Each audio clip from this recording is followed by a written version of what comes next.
Lac Qui Parle, or Lake That Speaks, was the name given to the body of water that lies at the headwaters of the Minnesota River. People have lived in this area at least 10,000 years. If Lac Qui Parle could talk, it would tell of a rich and detailed history. Those that have chosen to call this area home have always had to endure harsh winters, raging spring floods, and intense summer heat. The first half of this video shows some of these days gone by.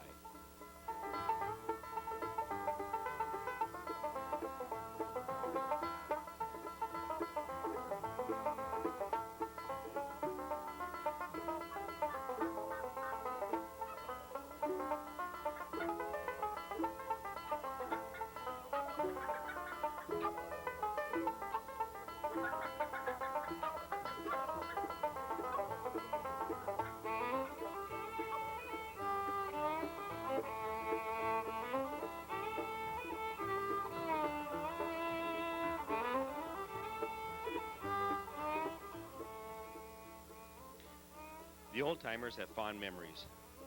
Horse-drawn binders, threshing machines, morning and afternoon lunch breaks in the field. Local residents know this is an area where one can enjoy its land and waters for outdoor recreation, like hunting, fishing, and boating. And one can savor its natural beauty as well.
Lac Qui Parle State Park was established in 1941.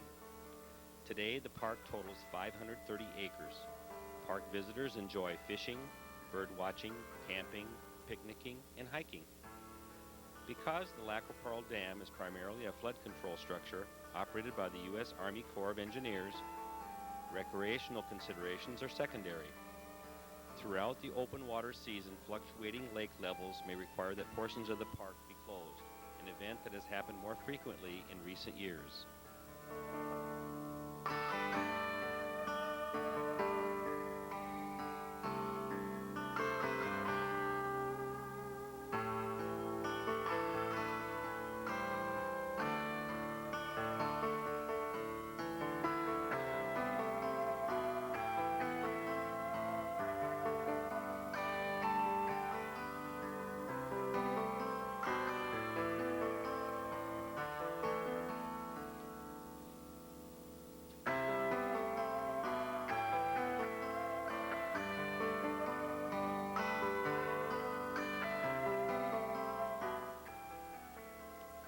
The Lac Qui Parle State Wildlife Management Area was established as a federal WPA flood control project in 1936. In 1957, the Minnesota legislature designated most of the land as a wildlife refuge and public hunting area. It has grown and now encompasses more than 31,000 acres of habitat. Since 1958, one of the main goals of the Lac Qui Parle WMA has been the management of the land and water for migratory waterfowl, a place where geese and other migratory birds may rest and feed undisturbed. An economic analysis in 1985 relating to Lac Qui Parle wildlife shows benefits of more than $2.2 million to the local area, with over half the benefits derived from 6,000 goose hunters. In 1994, more than 11,000 hunters spent time pursuing Canada geese.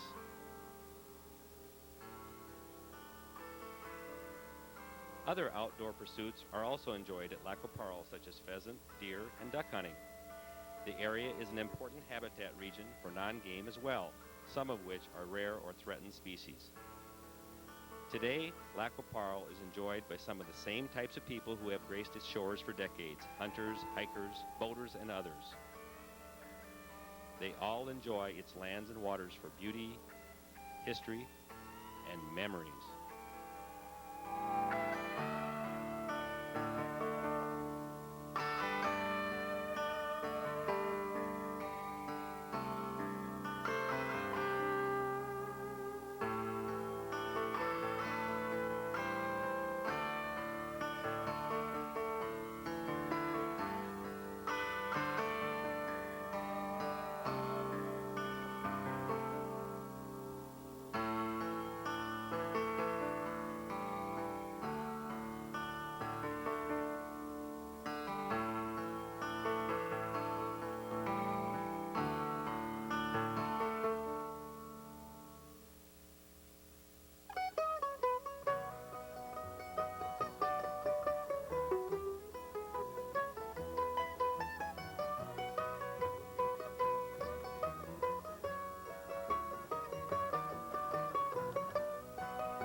old saying, a person who works with their hands is a laborer. A person who works with their hands and their brain is a craftsman. But a person who works with their hands, their brain, and their heart is an artist. Milan, Minnesota is a small town, no doubt about it. Population of 400 or so. But what it lacks in size, it makes up for in heart. And a heart, it seems, that speaks Norwegian. The community was founded by Norwegian immigrants in 1879. And now, more than 100 years later, names like Olsen and Johnson and Thompson and Peterson still have a stronghold in the local telephone directory. You know, as each generation passes by, it's harder to keep this Scandinavian culture. In my own family, my wife is 100% Norwegian. I'm all Norwegian. My children are 100% Norwegian. And now my great-grandchildren will either be Japanese or Australian or whatever, because my children have married people from other parts of the world other than Scandinavian. So it's important to me that I try to keep up this Scandinavian tradition. Back in '84, Billy Thompson and a group of dedicated locals decided to open a museum, a gallery showcase for the area artists called the Arvhus. Wheat weaving, pottery, wood carving, exquisite Hardanger lace, bentwood, traditional Scandinavian arts. The sheer amount of art and artists is a wonder for such a small farming community. But what seems to be Milan's signature is its beautiful rosemåling, a traditional form of Norwegian painting. There are only 27 gold medalist rosemalers in the United States. Two of them, Karen Jensen and Nancy Schneck, have studios and make their home in Milan.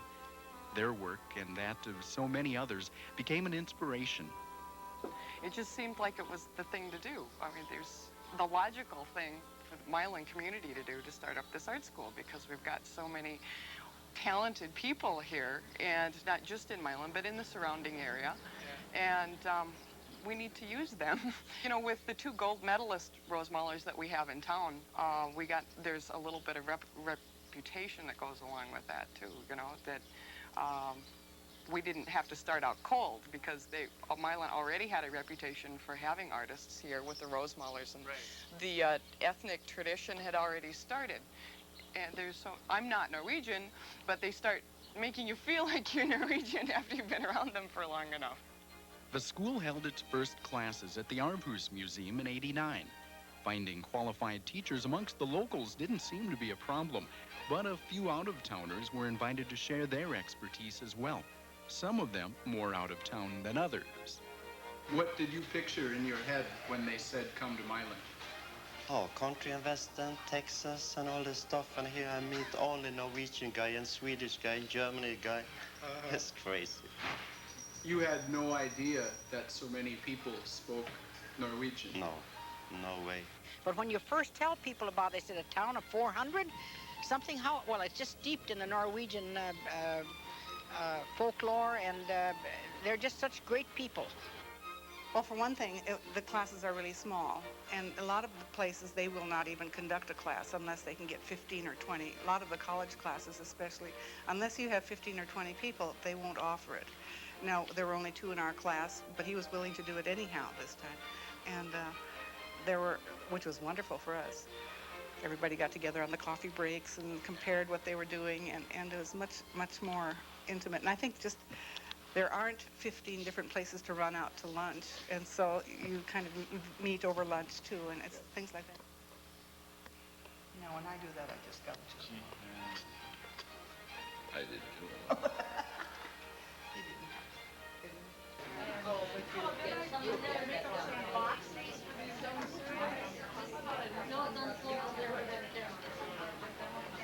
Oh, that is so relaxing. It's lovely. It really is. And this teacher, I would love to open up her head and look inside and see what's all there, because she has such a knowledge.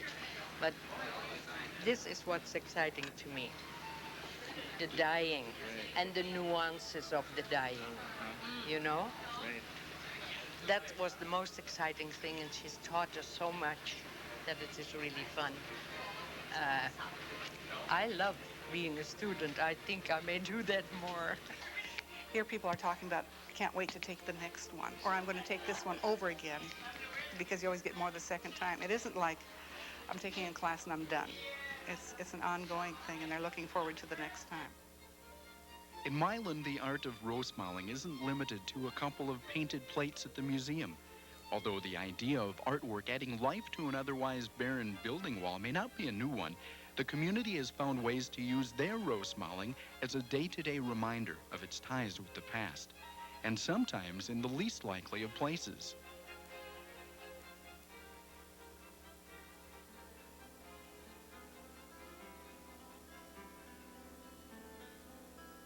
The old traditions, if they are to keep their place as traditions, must be passed on. Sometimes that takes work. Sometimes it's cause for celebration. And most of the time, they're just something you do, because they are where your heart is at.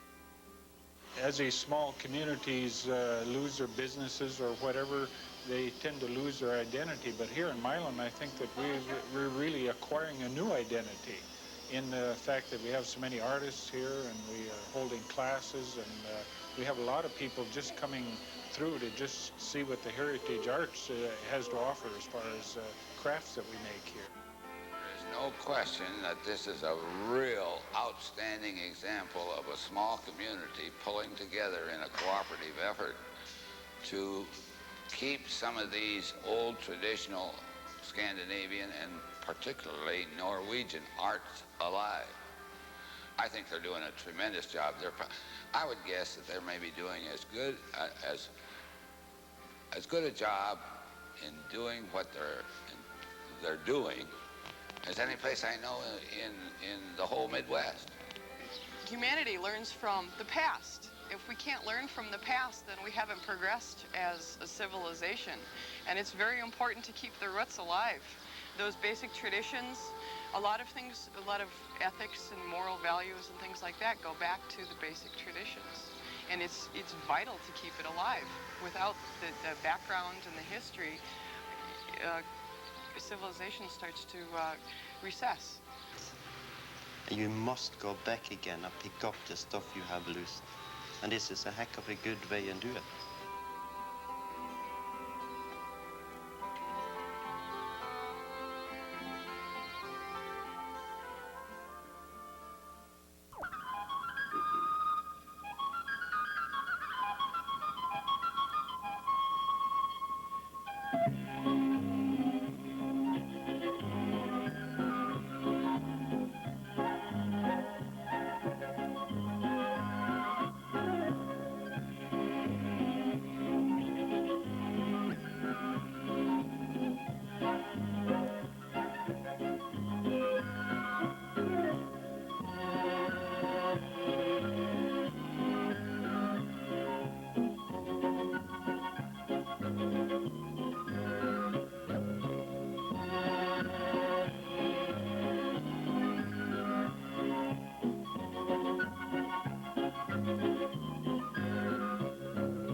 liksom en tegning av et stabbord. Ja. Og det er gava som han gir til alle her I nabolaget. This picture on the wall, this illustrates better than anything else what we're going to talk about.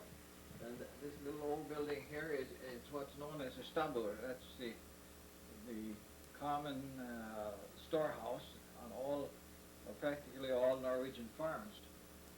And Don just mentioned that one of these has just been arrived here on the Peterson farm as a gift from relatives in Gudbrandsdal in Norway. Beginning? A gift from Halvard in Norway. A very big gift has arrived here from Minstad, Norway. And Norman Hagen is such a good friend of Halvard Peterson that I'm sure Norman will help us explain. The gift is a stabbur. Norman, what is a stabbur? A stabbur is the common little storehouse that has been on all Norwegian farms from way back. And to this day you will also find them. They're more used as an ornamentation now than for practical purposes. Norway has as many deep freezers as we have, so they aren't quite as necessary as they used to be.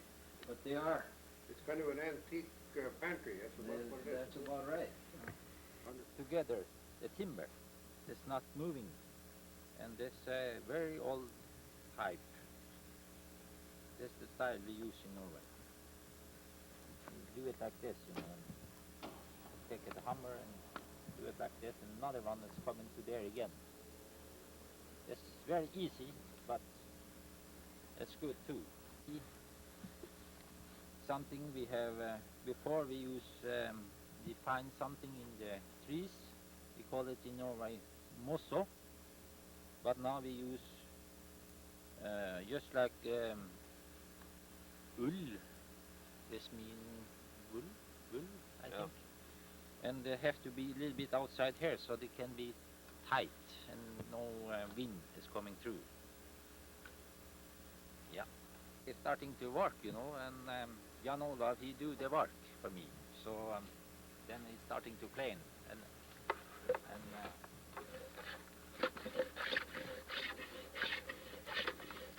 it's going fast, but it's heavy, a little bit heavy work, but that's the best to do it.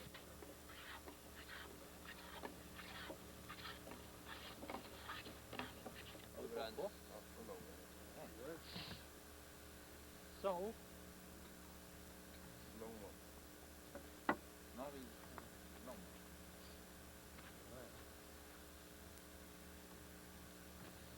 right to the not double, but there.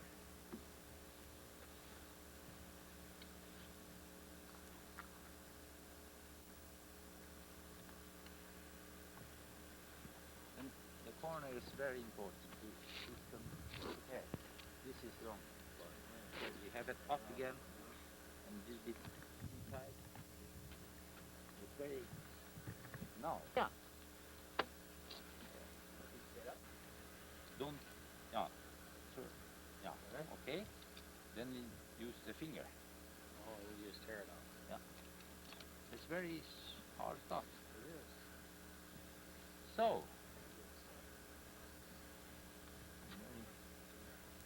So. But now. And the pig is going down to the another one there. And you can straight down. Dronen med sitt upp. Huh? Then we push. Oh, we're in there. Play that tight. X.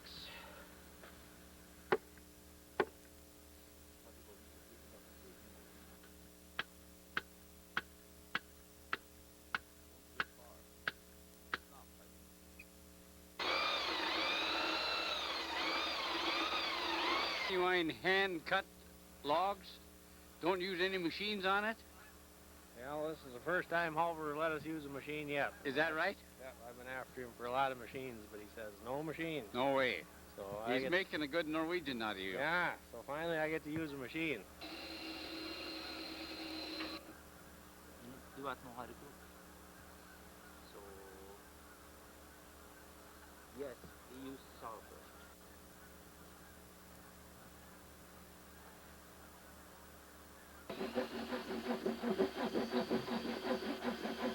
How many geese you got there?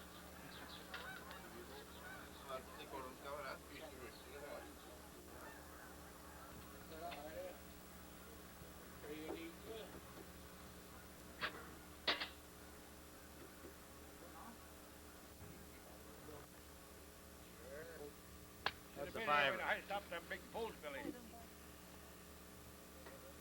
you get it started? No, I can't find.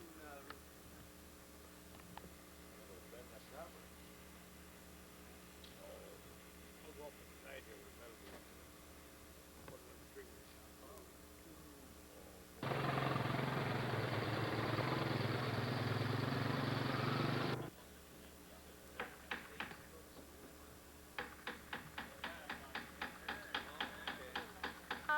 Vi älskar ditt land. That's all I know.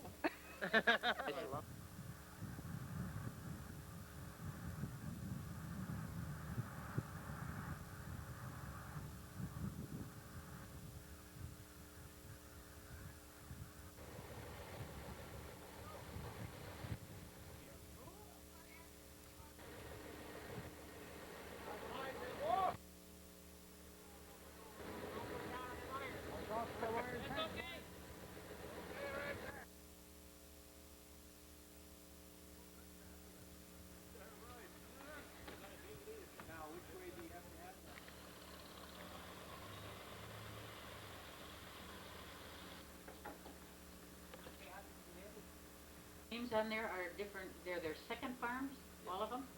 Okay. I just definitely think, are you planning any kind of ceremony or something to have this, have people out It's here? just one ceremony, the entire project. I thought our historical society should come out here and have a welcome. picnic out here in the summer, or some champagne and a crack across the door, or something, don't you, Billy? That would leave a mark on it, wouldn't it? You,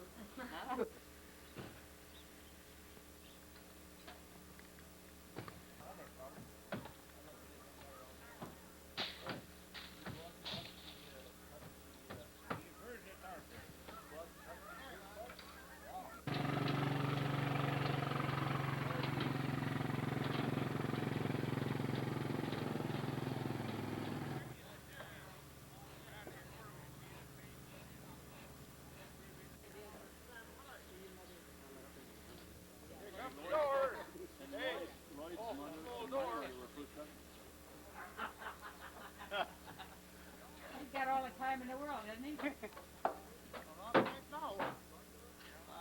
Closer to the building. You can take it to the building. Okay.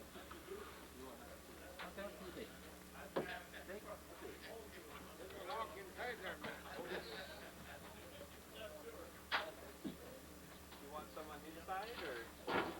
Yeah, maybe. The best. I think you do some. I think like a Norwegian. Finally!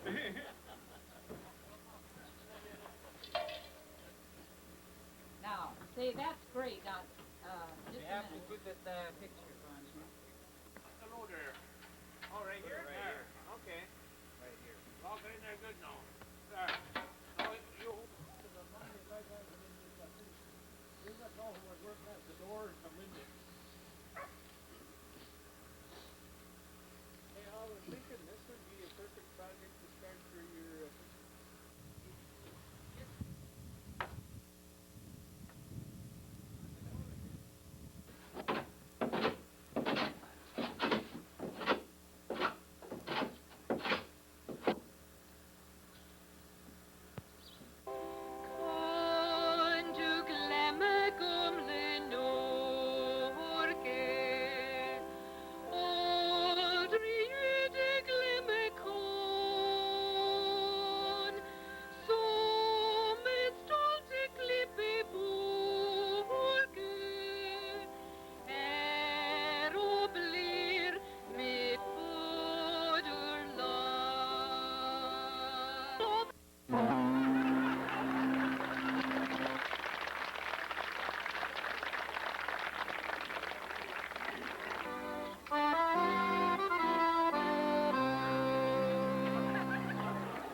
Gilbertson, and that is a Norwegian wedding cake. They are made in separate rings. The ingredients are almonds, egg whites, and sugar. No flour, nothing else, just those three ingredients. So they're very expensive to make. To make these, because each ring has to be made separately, and the pans are quite expensive, but once you have them, you always have them. We were on our way over there.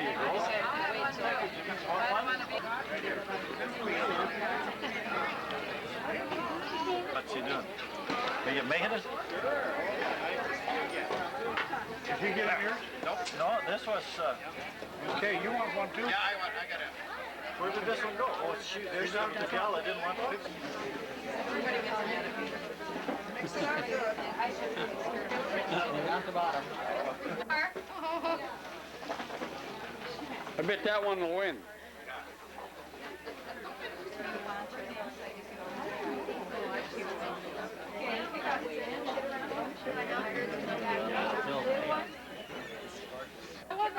I saw the U-Haul picture of you.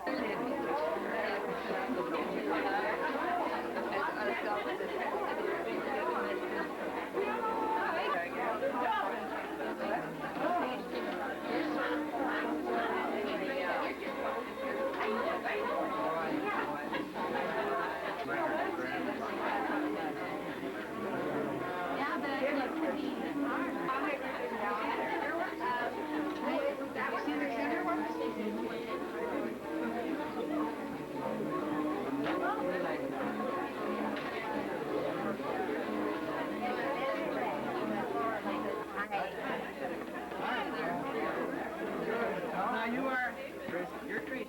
That is Stephen Craig. Yep. Yeah. He's on his way to.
Well, if it isn't Arvid Johnson. Ireland. Haven't seen you since the Peterson funeral. Funerals and foreclosures. Give us a tornado and we'll have a real party. If any of you don't have a buyer number, would you please get one from the auction clerk sitting at the table over here in the garage. Because all the buyers have to have auction numbers. It helps to speed up the auction. It helps the clerks.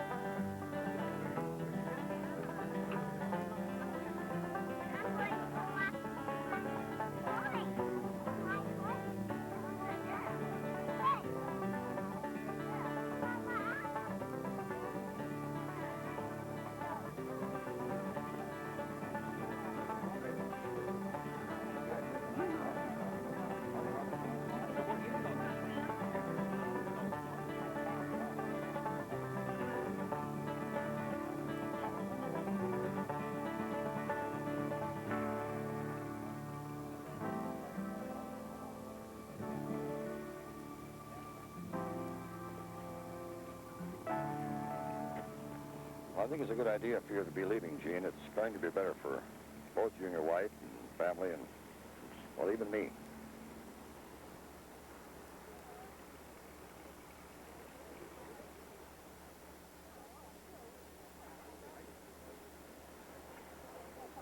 Well, I'll get the best price I can, Gene. It don't matter to me. It ain't mine anymore. Well, I'm sorry. It's not your fault, Paul. You're only doing your job.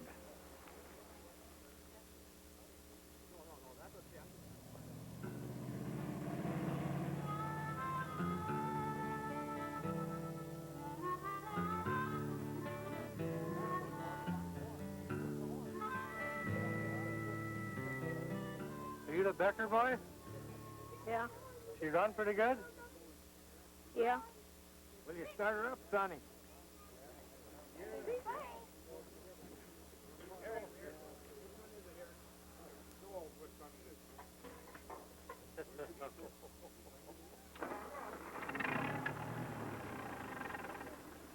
Come on, start her up. We ain't got all day. Let's see how the loader works.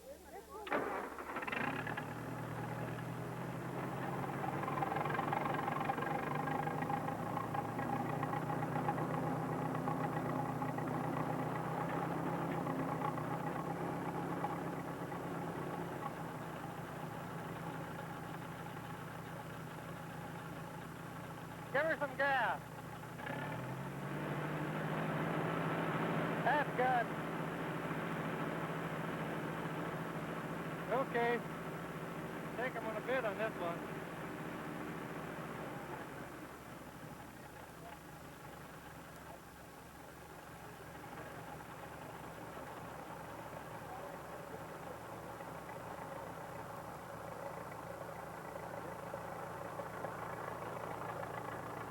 Come on, son. Mom and Ginny are ready. Come on, Mark. We got to be going.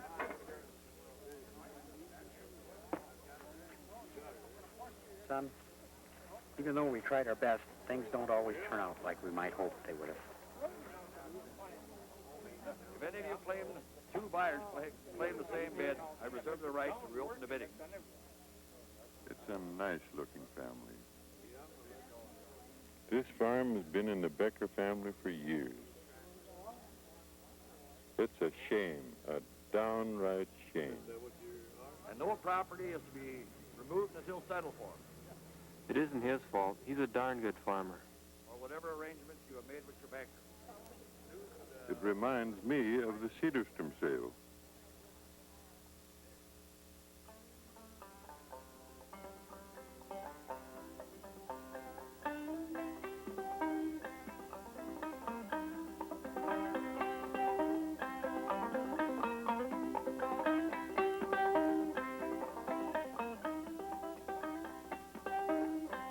It was in the middle of the Great Depression, 32, I think, and with the drought, times were tough. Farm prices were down to nothing, and folks were losing their farms left and right.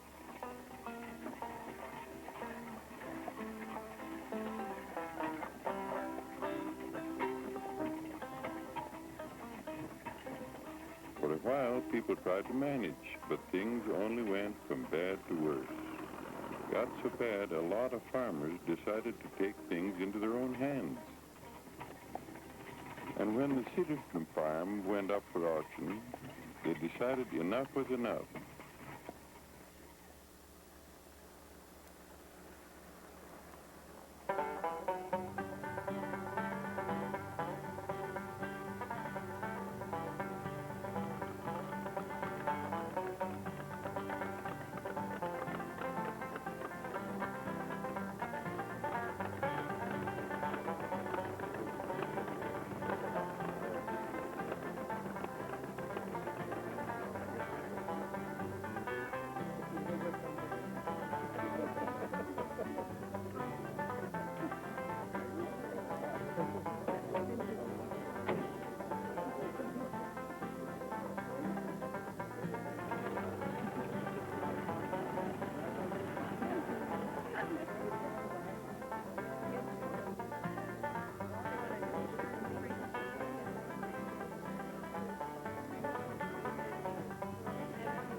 Bid on it. Right. And I'll give it back to the man. Well, at least he'll stay on the land anyway.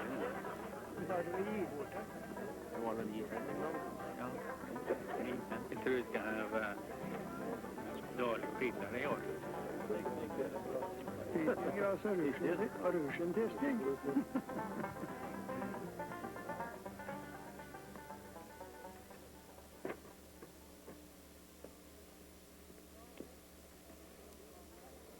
Harold. Reuben. We're here to help you, Harold. Don't really need any help. They didn't leave us much. I think we can make it on our own. No, not that. You ain't leaving. We're going to stop this sale. Nah, nobody can help me. Look, we're all with you. And they were, too. Started an organization called the Farmers Holiday Association, aimed at raising farm prices and stopping foreclosures. Most of the people supported it. Of course, there were a few that didn't. Look, all we're asking is that you hold off bidding today. Yeah, you already told me. Well, forget it. If he was a good farmer, he wouldn't have gone busted. Our system isn't supposed to reward failures, and neither do I. It's not his fault. Loans were being made when wheat was 80 cents a bushel. How in the world can we expect him to pay it back now when wheat's only 2 cents a bushel? If things keep going like this, big business is going to own all these farms. It's not right. People should be on the land. What are you, some kind of radical? This is America. You work hard, you make it. It isn't my problem. We'll see. They were bound and determined it wasn't going to happen. Of course, the federal marshal was just as determined that it was. Pitchforks? Hey, listen, I don't care if they've got cannons. We're going to hold this sale. I don't know. I hear they stopped one last week down in Atwood. Yeah, well, this time the federal law is involved. Homer, we'd like to talk to you. Not with that, you don't. We don't want the sale to go on, and we'd like you to go along with us. The only thing we're going to go along with is the law. The sale is on. Look, you know the Cedarstroms. They've worked hard to keep their land, and now this sale is going to take it all away from them. Well, the sale is going to run, and I don't want any trouble from you or anybody else. I mean it. The sheriff will arrest anybody who tries to interfere. The law is the law, Reuben. I'm sorry. Well, there's no use talking here anymore.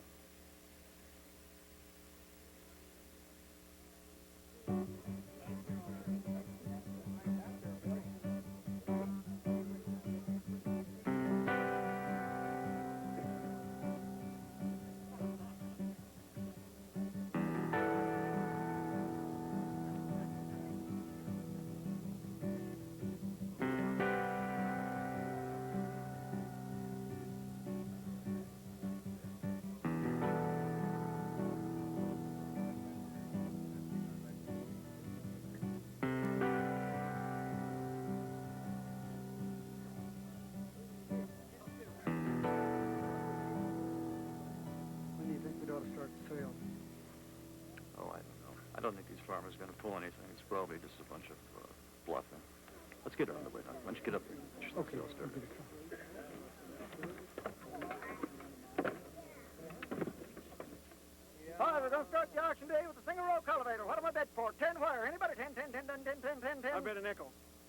Got a nickel. Boys, we gotta have more than a nickel for that fine cultivator. Anybody bid $1? $1, $1, $1, $1. $5. $5 here. $5 now, 10. Where 10, 10, 10, 10, 10, about a 10, about a 10, about a 10, about a 10, 10, 10 here now, 15. $15, $15, where 15, 15, 15. $15. 15 here now, 16. $16, $16, 16, 16, $16, 16 here now, 17. $17, $17, $17 here, 18. 18, anybody 18, 18. What's up? 18, 18, 18. So the man's a great. All right, you two men, hold it right there. Let's see what's going on. Marshal through. Left side. This is the way it has to be. Left side. Let's get on with the sale. Wait a minute. You got to release that man in there first. We ain't holding him. He's free to go anytime he wants.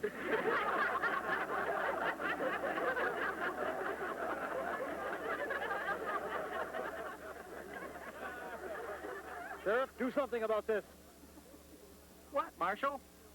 Let's get on with the sale. He's right, Marshal. By law, we've got to see this sale through.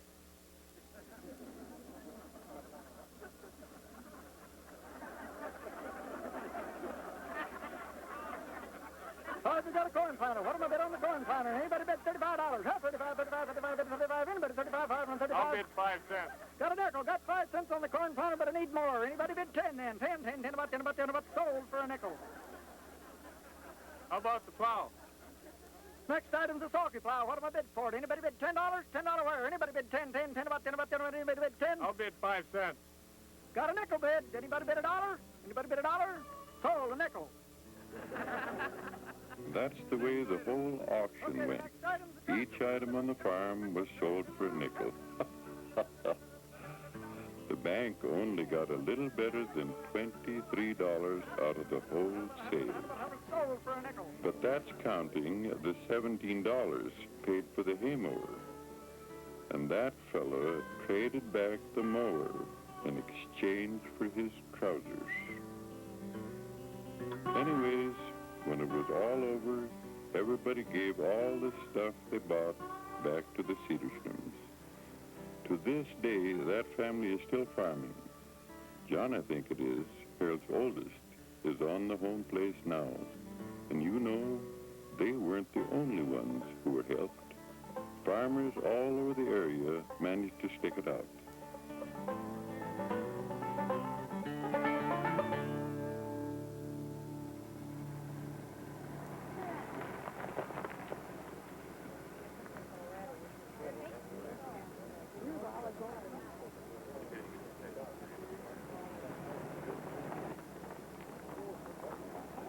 If I may have your attention, we're going to hold an auction sale today for Gene and Sharon. As most of you know, they've decided to quit farming, and this property today is going to be sold to the highest bidder.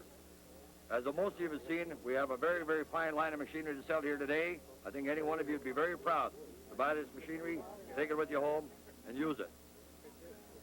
Okay, this is the first item on sale today. This 1953 Ford tractor and loader. We'll sell them as a unit. They've been together. I think we'll leave them together. I'd like a $500 starting bid on it. $500 where? Who'll give me a $500 starting bid on it? You want to give me a $500 bid, sir? $500. I'll bid a nickel.